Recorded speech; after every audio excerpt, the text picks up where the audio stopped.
order, a new... The people we are fighting today, we funded. We as a nation do not have to go into debt to have a currency.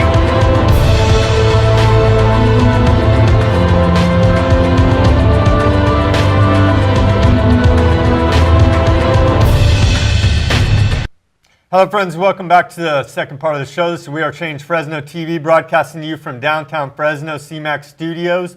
Today is Wednesday, July 31st, 2013. We're going to start off the show tonight, or let me introduce my co-hosts, Charlie and Steve. Yeah, they're all worked up. We're trying to get as much information as we can into the short time that we have with you today. So moving right on to our top story from realpharmacy.com. I'll provide a link below. Italy bans Monsanto's GMO corn. And so this just happened. They made the announcement last week. And they are one of 8 other EU member states who have outright banned the cultivation of genetically modified organisms within their borders. And so the other EU member states, who used to be sovereign countries, but we're not even going to get into that right now, about what the EU has done to Europe and its people and its sovereignty of those countries. Anyway, moving on. The countries that have outright banned GMO cultivation are Austria, France, Germany, Hungary, Luxembourg, Greece, and Bulgaria, and Italy now. And so, Fresno farmers, I want you to take a look at your children and think about their future and your children's children's future. And if you care about it one little bit, you're going to take a few seconds to think about these genetically modified crops that you are planting on your land now. It is part of Agenda 21 to depopulate and kill us off, and it's a bioweapon. These genetically modified organisms are a bioweapon attacking us. We are at war with the biotech industry, specifically Monsanto. They have named as, well, we have a Supreme Court Justice, Clarence Thomas, who used to be formerly a Monsanto lawyer. That's a Supreme Court Justice, Clarence Thomas, formerly Monsanto lawyer. Okay, he is representing the biotech industry, attacking us through their bioweapons, all right? And then the other guy up on top, the public face, is Michael Taylor.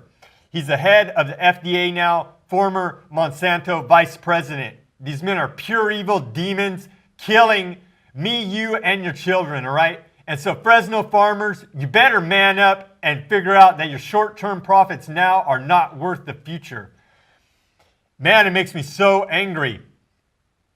But, and to chill us, right, to chill GMO activists, Monsanto, what they've done is they've went and hired the security firm formerly known as Blackwater. This is the largest mercenary army in the world. Now, what does a biotech company need with a mercenary army? Well, I'll tell you. They're realizing that, oh yeah, the American people are waking up and realizing that we are under bio attack, and we're not going to be too happy about it. So they got an army of thugs to defend them for all the crimes they're doing, all right? If you can't wake up to that, then you don't care about your children's future and you're damned to hell for it. Charlie, you want to talk about what Syria is doing against this GMO war?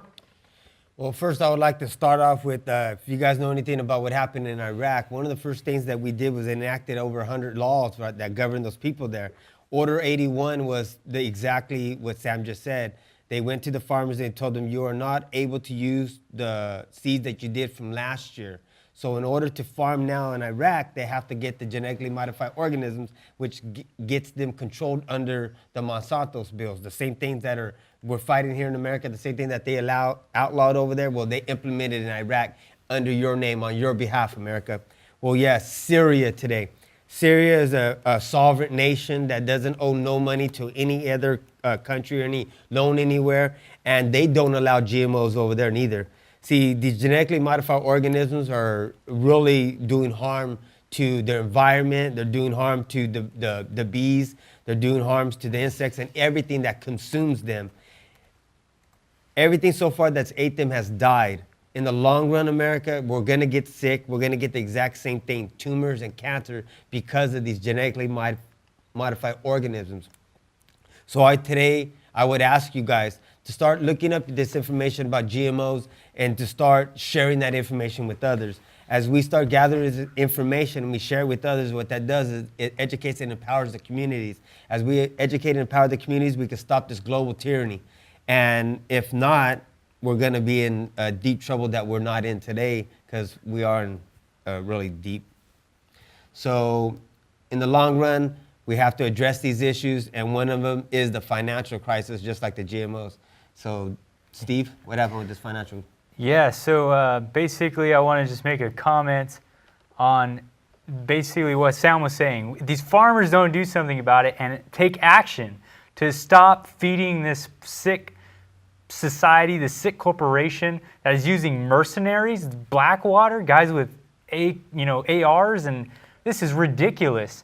And if we need to do something about it, and there is a well, they're trying to chill people speaking out against us. We will not be chilled or scared. We're not afraid of you. What do you? Yeah, and so there is a why are we so well adjusted to this? Why do we just sit back in our chair and we don't do anything about it? Well, a lot of times we rationalize in our mind that, well, it's okay.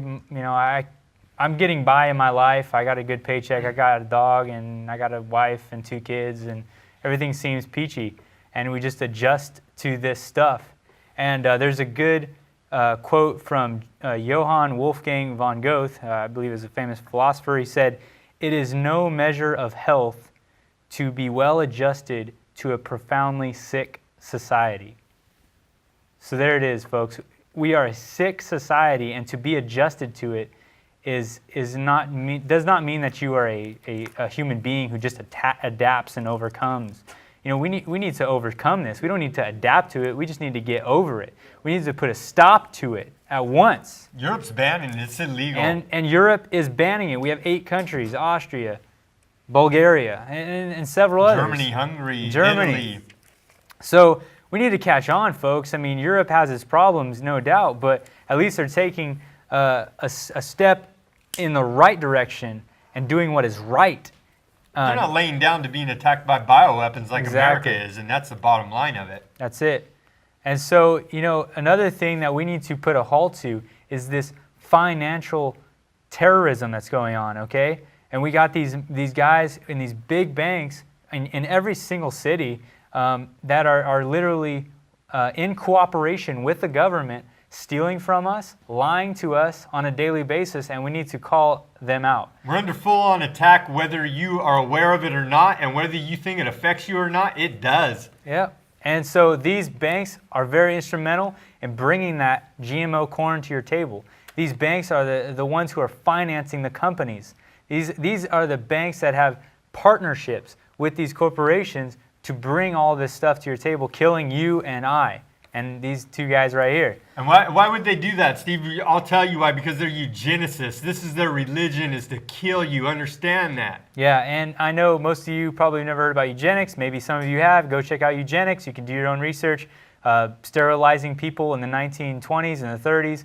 It went on for a very long time, all the way up into the 70s. They just busted them sterilizing female prisoners in California last week. The story broke out. Yes, it's ongoing. This is what they worship. This is their God, is to kill you. The social technocrats love eugenics. They love to kill human life.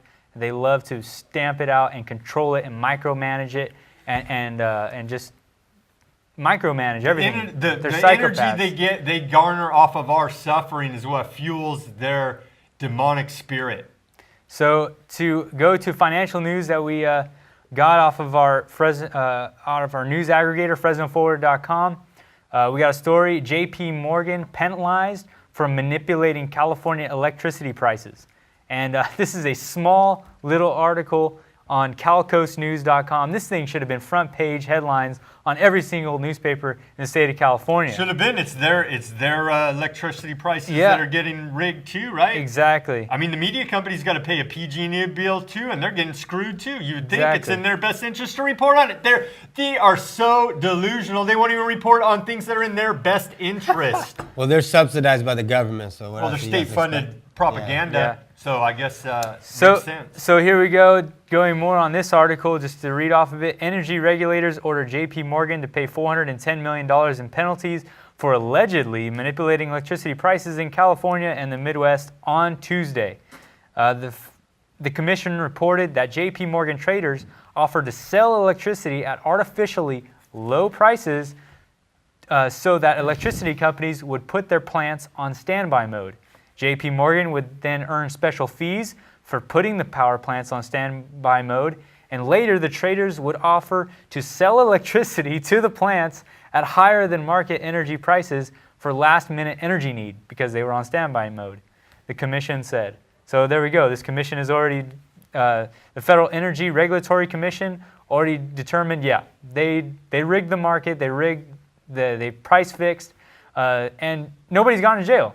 Nobody's going to go to jail. It's just they're going to get fined $410 million, and they make 26 bills or something. I mean, some gargantuan amount of money a year. I mean, just in the billions. So this is like maybe 1.5% of their profits. I mean, it's ridiculous. They have it all actuaried out. They know they're going to get caught. It's the cost of doing business. Exactly. Nobody faces any criminal charges, and this is wrong because there's a lot of people suffering because of their high energy bills who are on fixed incomes and cannot afford these price hikes, and it's killing people literally in this state due to heat exhaustion and other problems related to not being able to turn on your air conditioner. Low-income people are suffering greatly for this, and these J.P. Morgan traders are sitting up there in their Wall Street high-rises laughing about it, and it's crime that's killing people.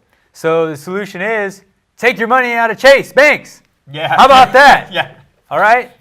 Stop supporting the criminals. Stop supporting all of these products.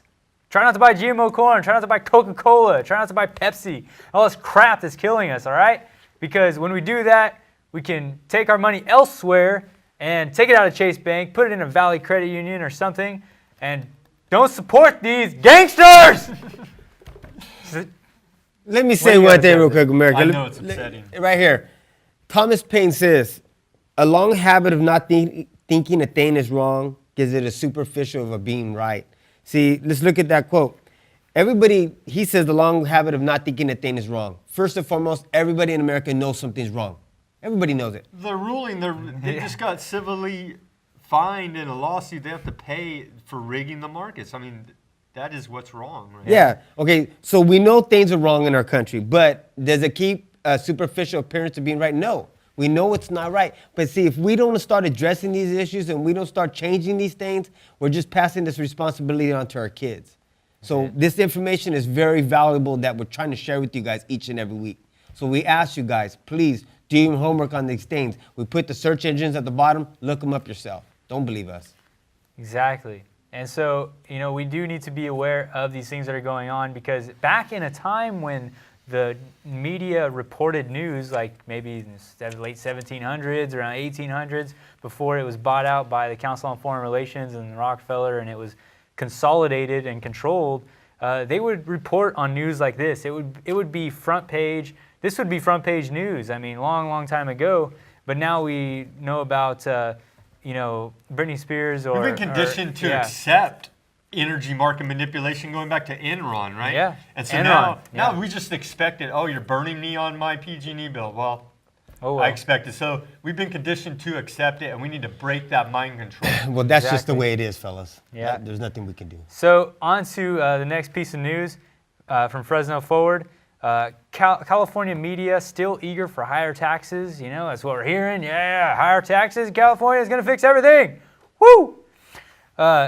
Now, but see, more people are not working than that are working. So exactly, and who's going to support all this higher taxes when there's no more workers? And that's what this article is addressing here. This article is saying now Governor Brown, he's going to try to propose to the state legislator that, hey, we're going to have more money taken out of your paycheck to go to the unemployment fund, okay? Because he's saying that the jobless rate has fallen to 8.5%. Totally false. Big numbers. Yeah. Brown would like to start paying down a $10 billion debt because, they had to borrow $10 billion to then pay benefits to these jobless people. But the thing that the media is not telling you about is that the state of California has billions of dollars in surplus, okay? We're not broke. We are not a broke state, All right, we hear $16 billion in debt or something around there. We have billions. In 2003, we have $59.3 billion in surplus. We are not broke at all. And that information is contained in the Comprehensive Annual Financial Report. You can go check out kafferman.com, and you can see that there is billions of dollars in surplus. And so this is a bunch of lies and trying to emotionally manipulate us to vote for higher taxes. It's and it's also false economic doctrine from the Keynesians here, because you see, under Kennedy and Bush, they cut taxes to stimulate the economy, and it actually did, because if people have more money in their pocket, take-home income, they're going to spend it back into the economy, and that's what's going to keep things going. Not the government steals more and then decides how to distribute it however they best see fit. That is not free market capitalism. That is command and control economy right out of your Soviet Union, all right? And so they know darn well what stimulates an economy, and raising taxes is not it, Steve. Go Exactly. ahead. So the reason that they're raising the taxes is not to provide more money to the unemployed, although maybe that will happen. The whole deal... Pennies. Yeah, pennies more, because they're talking about people close... let's see. Anyways, they would pay pennies more to the people who are going to get the benefits, and actually more would go into the state. Why? Because the state makes money off of the taxes through investment income, okay? Taxes is only 1/3 of the state's gross income. The other comes from investment income and other sources, but mainly investment income. So the reason they're always wanting to get more taxes from us is so they can build that base of money to then throw into the stock market and make billions and millions, and keep you in the dark about it, and always publicize the debts to then always get you to pay more taxes, so they can build up that large base and they can gain more and more investment income, so that politicians can then wheel and deal and get all kinds of perks and expense accounts and all these things. So that is the deal. The taxes, to raise the taxes, is never in the benefit of the public. It's never going to stimulate the economy. What will do it is cutting the taxes and allowing businesses to actually create jobs. Exactly. That's the private business sector. That's not government, all right? Because government does not create anything that it hasn't stolen from someone else, all right? They don't create wealth. They steal it from someone else and then redistribute it best they see fit for their social engineering programs. And to go to another story, just to prove how money hungry these politicians are to get more money into their investment base so they can make more money off of your tax-paying dollars, is on Fox News, it's being reported that California is trying to mandate retirement savings for private workers. And so this idea is called Secure Choice Retirement Savings Program. And it's got preliminary approval already.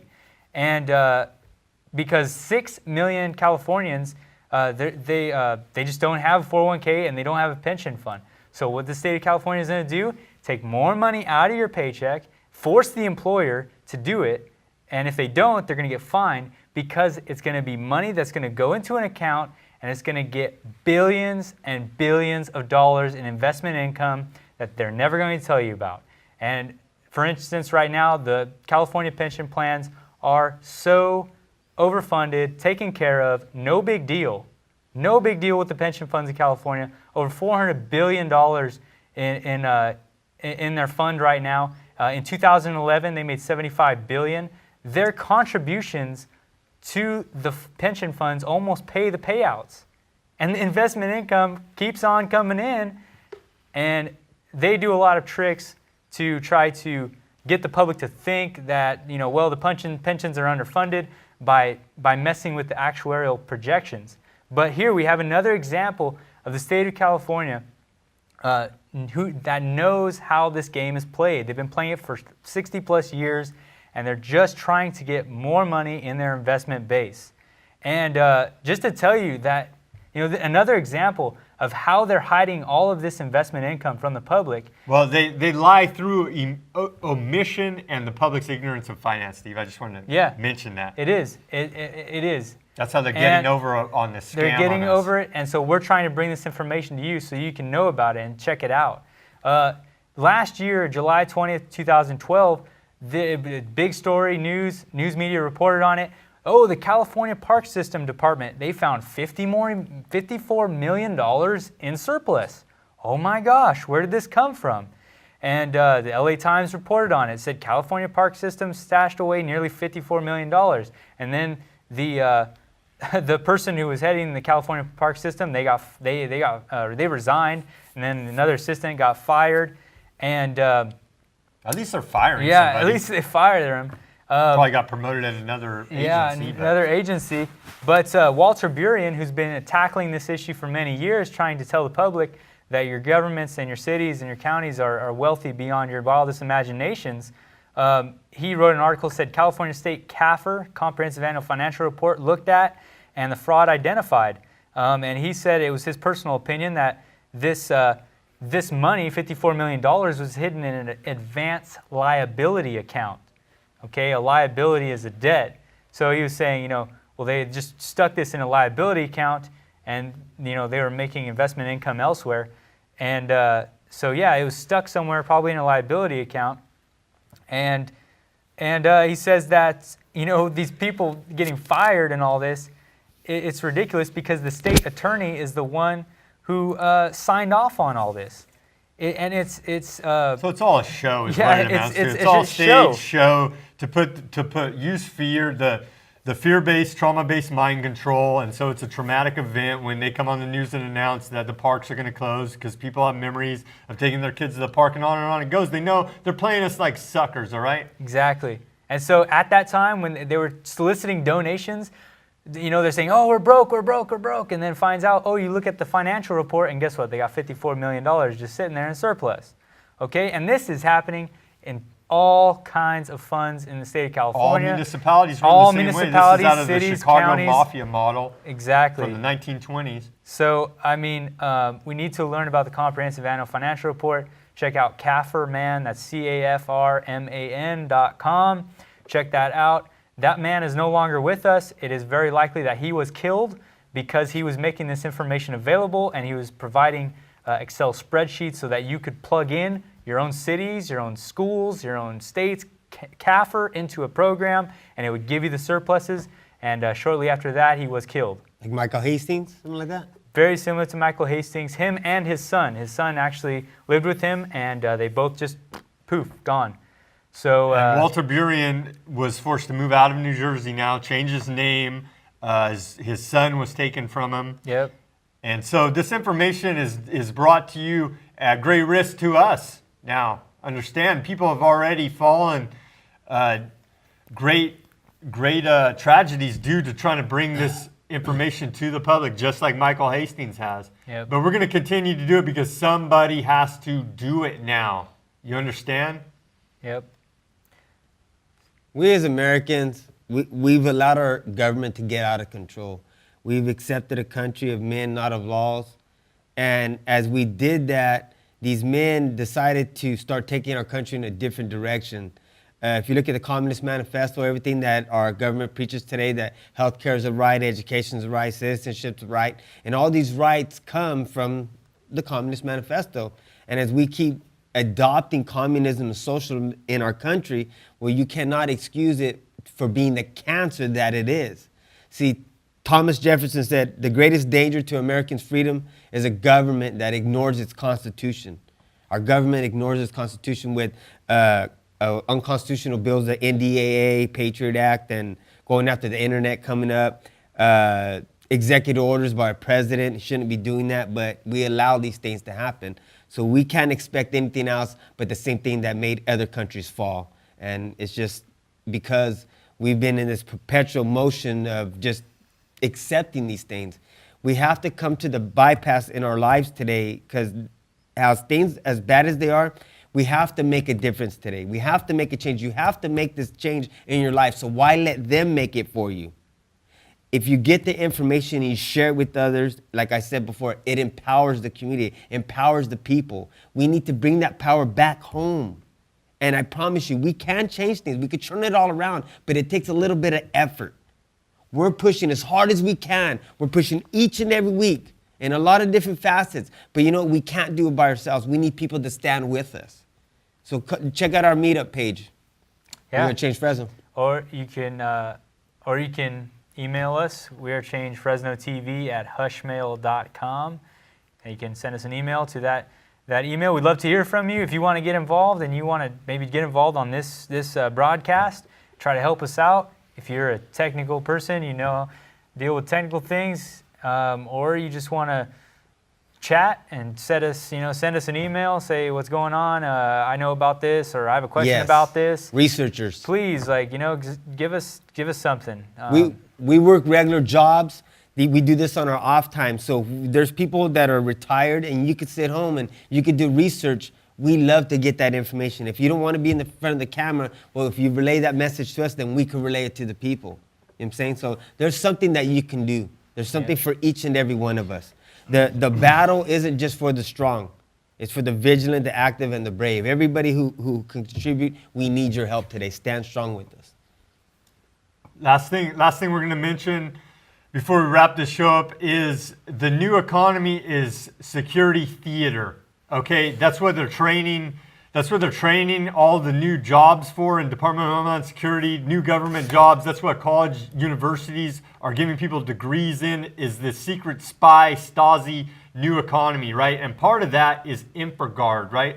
That is a program out of the federal government, out of the FBI, where they go to executives in companies and they give them the spiel about, oh, now you're a secret spy, 007, you're going to take care of national security and inform us about all the terrorists working under you and with you and who you do business with. And what it amounts to is the Stasi spy society that they created in East Germany, right? And so it's InfraGard. I need you to look it up. It's a complete and utter fraud, all right? The war on terror is a complete and utter fraud.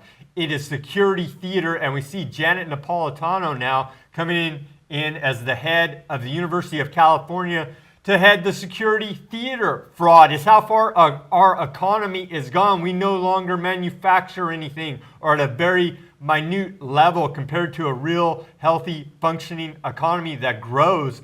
And what we are becoming is just like East Germany. Well, you know why? Because the scientific dictators that ran that system are now in charge of our system. So it's no stretch of the imagination to say that, oh yeah, this is the way that the social engineers are going to make it happen. It's happening right in front of our eyes. People, wake up. Please, I'm begging you.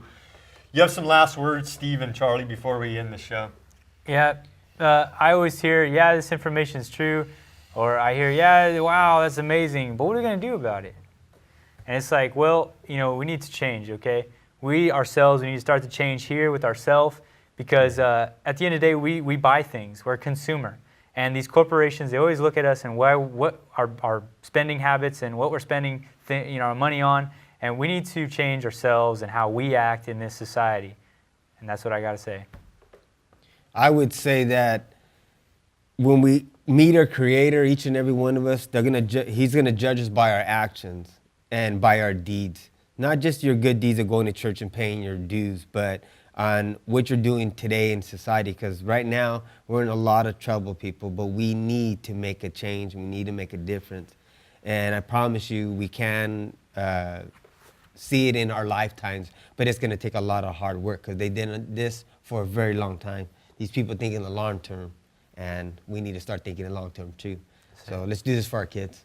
That's right. We're living through, at least they plan, the globalist central bank foreign bankers, they plan in 100-year plans, business plans. And so we're living through that plan to bring in one world government. We need you, if you're going to be a secret spy 007 agent, we need you to stand up for America, the Constitution and Bill of Rights, and what is right and your children's future. Peace, love, and liberty. Good night.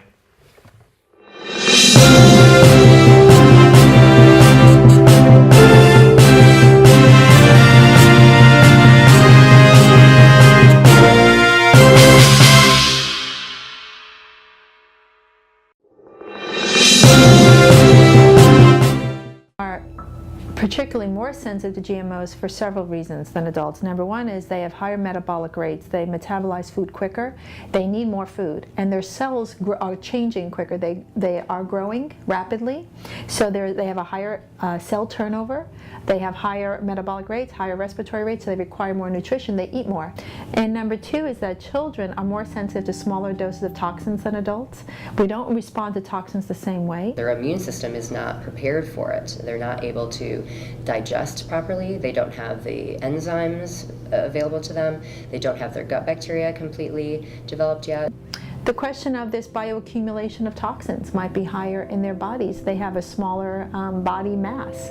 So for all those reasons, children are more susceptible. I tell all of my pregnant women how to serve their children non-GMO foods. We have them eat non-GMO food for at least 2 weeks. At least 2 weeks before trying to conceive, preferably longer.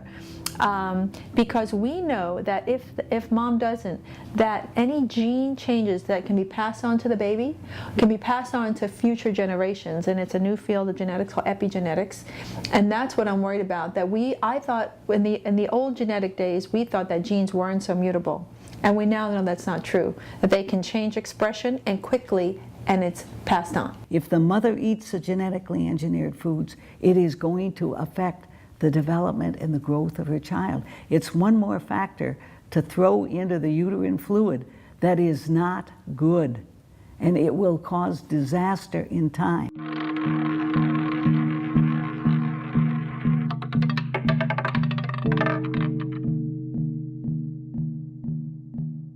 There is no pediatrician that is not going to say nursing, breastfeeding over formula.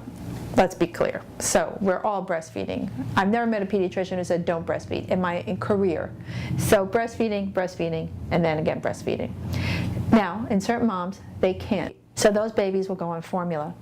I say organic formula only. I think that pretty much most all soy infant formulas are made from genetically modified soy, which means that's a serious health hazard. The risk of allergic reactions is much too great to be feeding that to infants, especially at an early age. Nearly all infant formulas use milk from cows injected with bovine growth hormone and derivatives of GM corn. And independent laboratory tests found significant amounts of genetically engineered soy in 4 popular soy-based infant formulas. Similac soy, 42%. Gerber Good Start soy, 48%. Enfamil Pro Soybe, 49%. Walmart soy, 66%. The U.S. government's WIC program provides free formula to over 2 million newborns, but only the genetically engineered varieties. When I first discovered that GMO was in infant formula and infant food, I was outraged, honestly. I didn't know how that could have happened in this country, and I felt guilty as a mother for not knowing that it was in there and I was feeding something harmful to my child. But once I learned it was in there, it was cold turkey, just everything got thrown out, and we started from scratch. They're really vulnerable, and we're giving their parents, before they're born, feeding them GMOs. And we know that things can get into the fetus like Bt toxin and Roundup. And then we're feeding them infant formula with genetically engineered corn and soy and the milk from cows injected with bovine growth hormone. What are we doing to our children?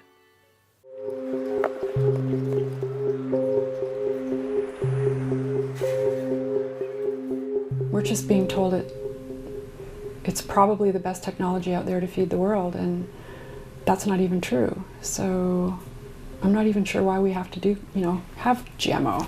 Doesn't make any sense. Genetically engineered organisms are really a product to sell people.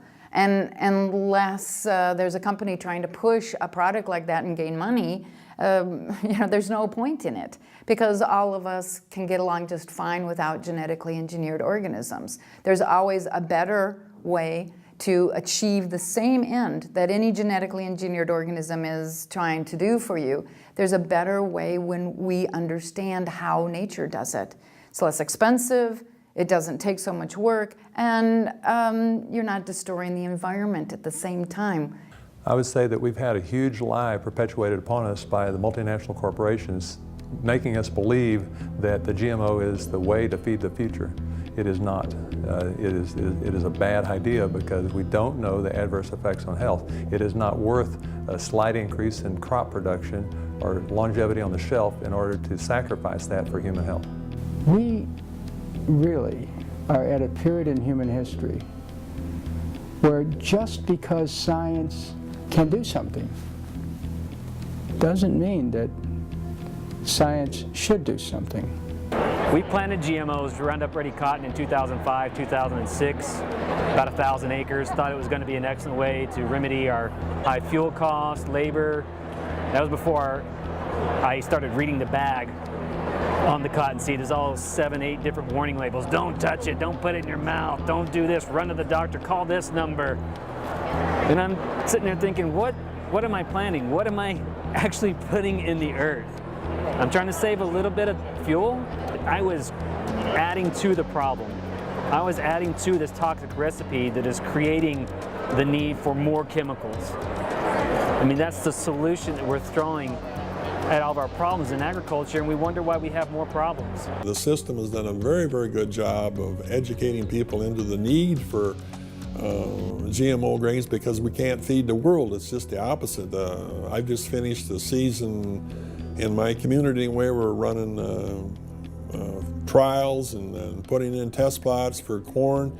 We're doing better than the GMOs, hands down. The mythology that somehow the people of the world are starving because there's not enough food is very strong and has been drummed into us for 30 years now, 40 years.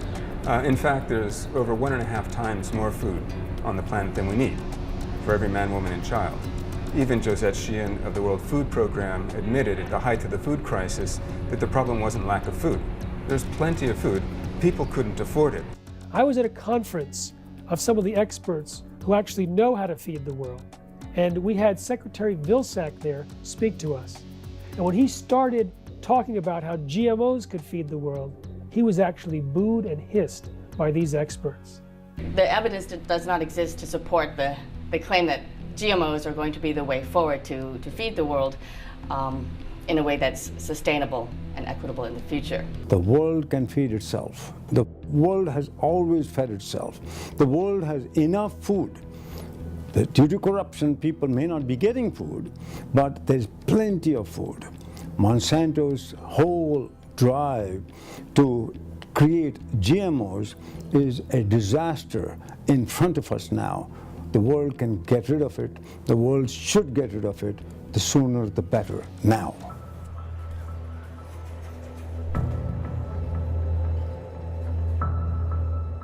There's a lot of GMO myths about what GMOs are supposed to do or can do. They're supposed to increase yields. Well, in actuality, they reduce average yield. Look at the Union of Concerned Scientists report, Failure to Yield.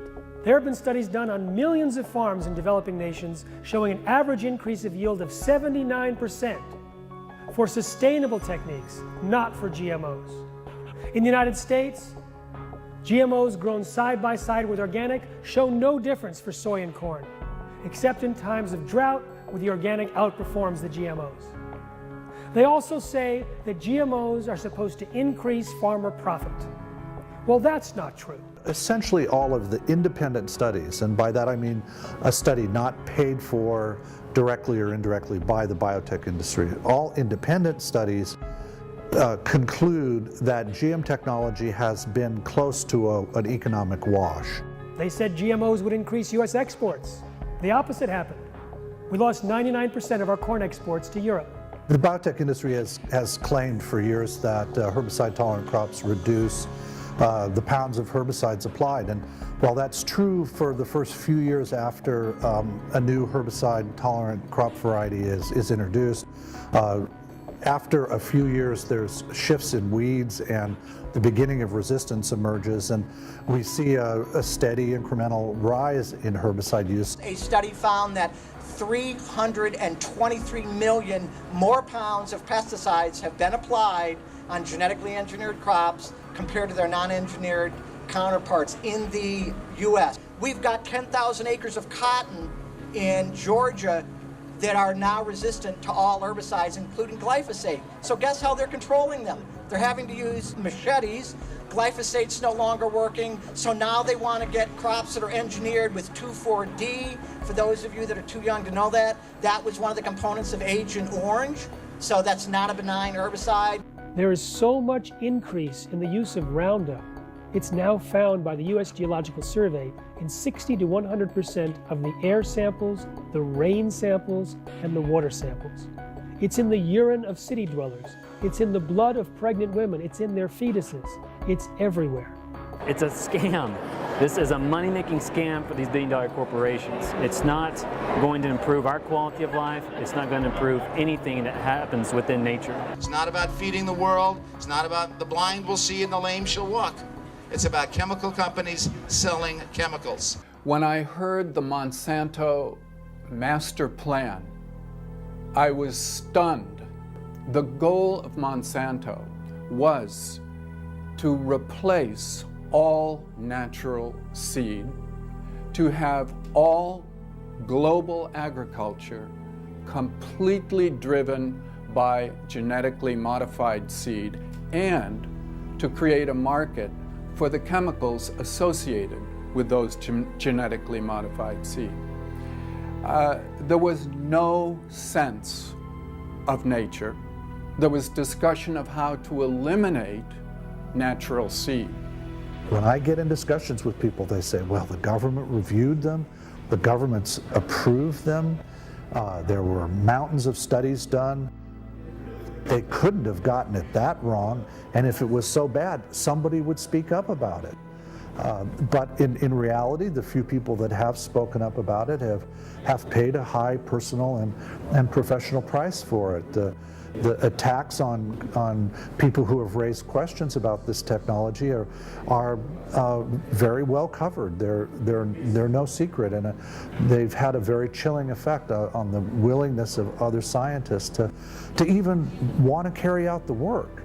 One way to discourage scientists from working in an area is to show them that if they happen to come up with findings that don't jive with the PR message from the biotech industry, and if they were to go on and publish their results or talk about them at a professional meeting, that their dean is going to be visited by a contingent from the companies.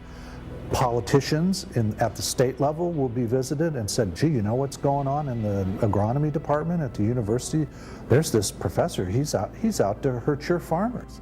You better call the dean up and get that person back on message. And this happens absolutely routinely.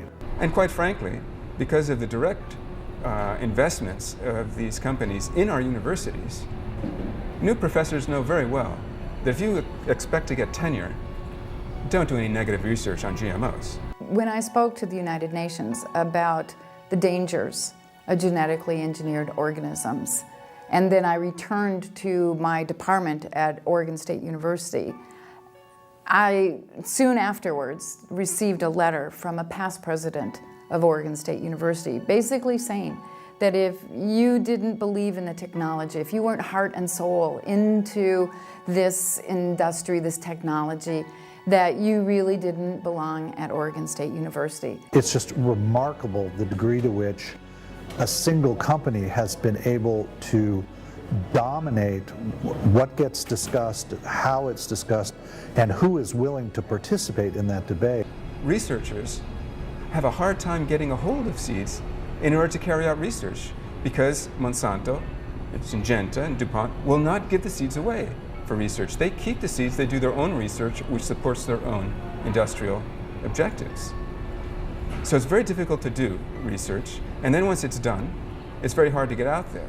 Many researchers that are involved in working on GMO crops are severely penalized. They've lost their jobs, they've had their funding canceled, been moved out of their laboratories. As soon as you go up against these multinational corporations, they try to shred your reputation. They try to suggest that your methodology is inappropriate, is not right. Ultimately, the buck stops at the scientist evaluating. That's me. Then if I agree, then I'm part of the corruption. That's happening. If I don't agree, I get fired. I chose to be fired. Dr. Arpad Pustai, one of the leading researchers in the world in his field, was given a grant of $3 million to figure out how to test for the safety of GMOs. His research was supposed to create the protocols that would be used for approvals in the EU. He put rats through his protocols, and it turns out the process of genetic engineering was inherently unsafe and caused potentially precancerous cell growth in their digestive tracts, smaller brains, livers, and testicles, partial atrophy of the liver, damaged immune system in just 10 days. When he went public with his concerns, he was a hero for about 2 days at his prestigious institute. Then 2 phone calls were allegedly placed from the UK Prime Minister's office, forwarded through the receptionist to the director. The next morning, Dr. Pustai was fired from his job after 35 years, silenced with threats of a lawsuit. His 20-member research team was disbanded. They took away the data. They never implemented his protocols. Instead, they embarked on a campaign to destroy his reputation. In Argentina, when the scientist Andres Carrasco was planning to give a lecture to a group about Roundup and its link to birth defects, an organized mob of about 100 attacked him. He was able to make it into his car, where he locked himself in, but they beat his car for 2 hours. His friends were not so lucky. One was knocked unconscious, the other paralyzed.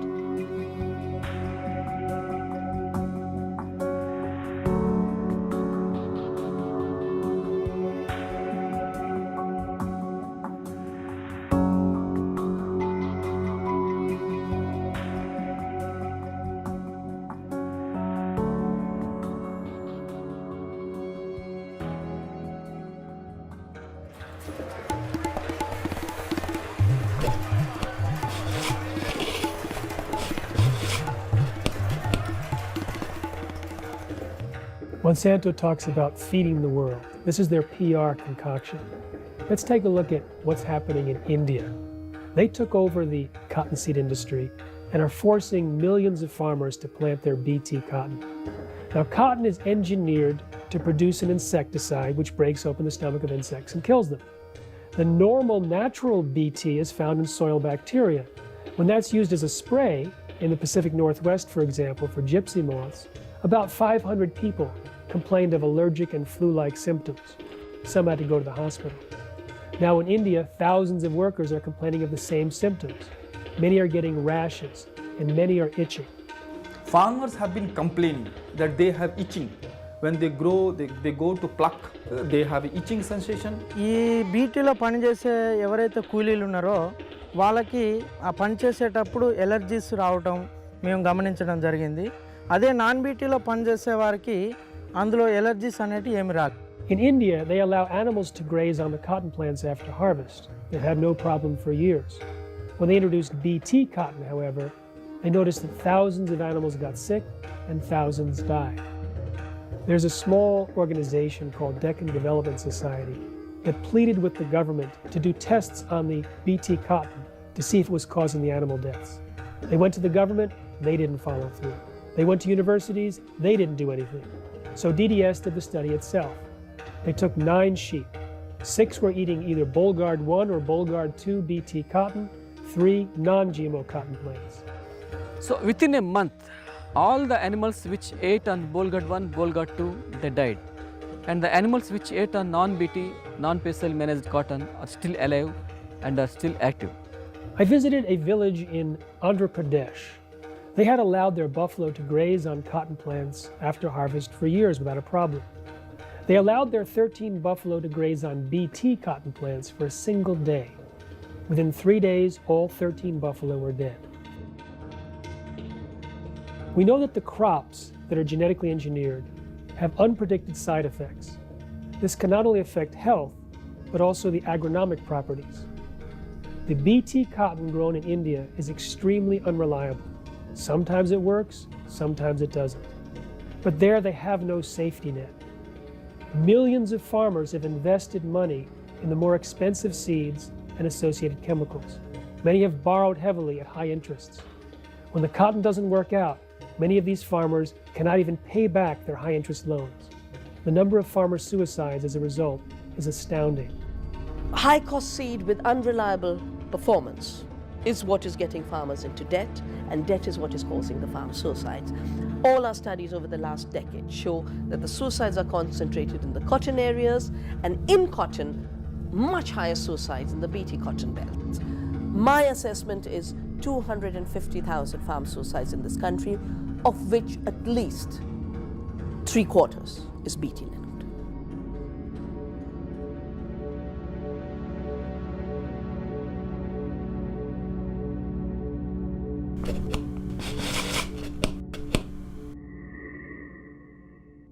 A farmer in South Africa was growing genetically engineered corn and feeding it to his animals. His dairy cows were having problems with milk production, arthritic-type conditions, infertility, and short lifespans. The pigs were also affected. The biggest single thing was reproductive failure. They'd have respiratory issues, things like pneumonia, for instance, and then they'd also get scours or diarrhea to the point, anyway, that they would succumb to death.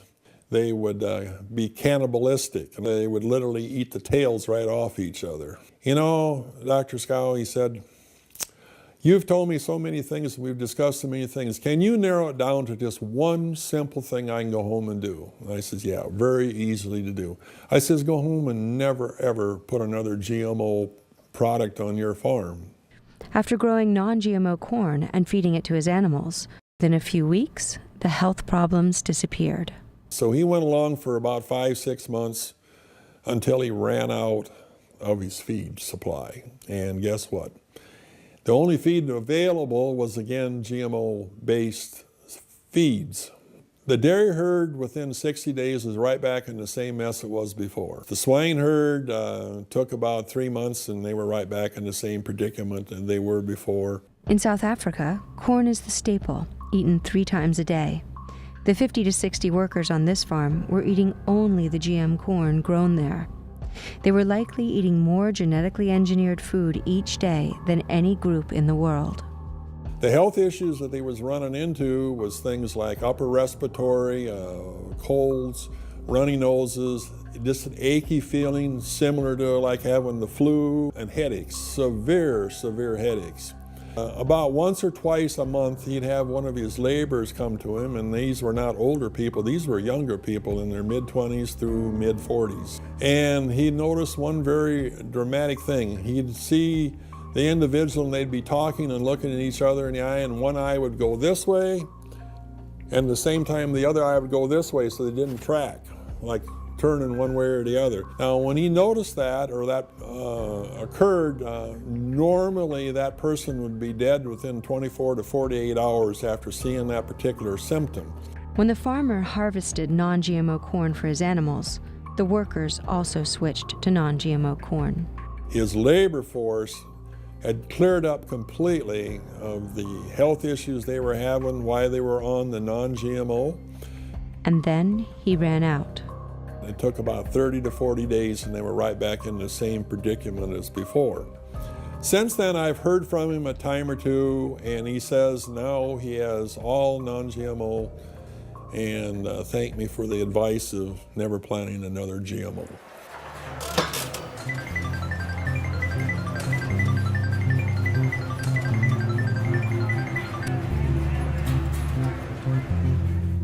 People always ask me, can we reverse the damage from eating a genetically modified diet? Well, mice in an Italian study give us some hope.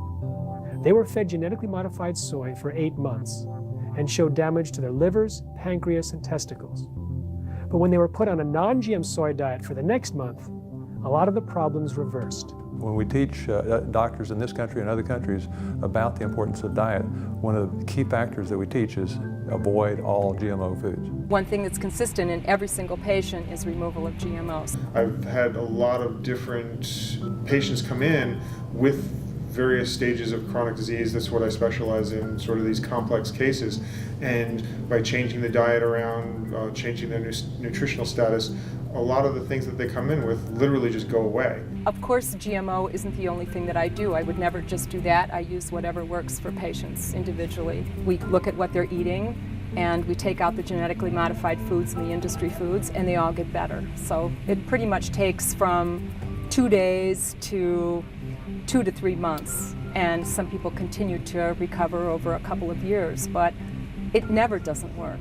We have to somehow or other educate the public so that they understand that they have a choice. They don't have to eat genetically engineered foods.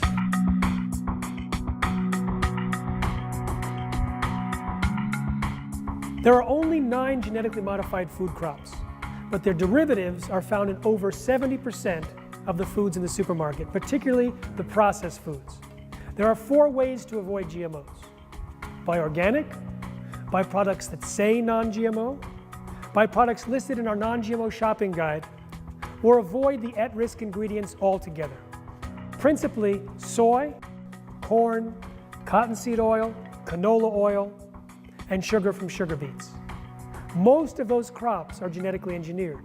So if it's grown in the US and it doesn't say organic or non-GMO, it's genetically engineered. If we can avoid those, I think certainly that would be a big step in improving people's health in terms of allergies, autoimmune disease, and a lot of conditions that we don't really even know too much about. Also, aspartame is derived from a genetically engineered microorganism. Just Google aspartame and symptoms and camp out for a few hours. You'll never eat aspartame again.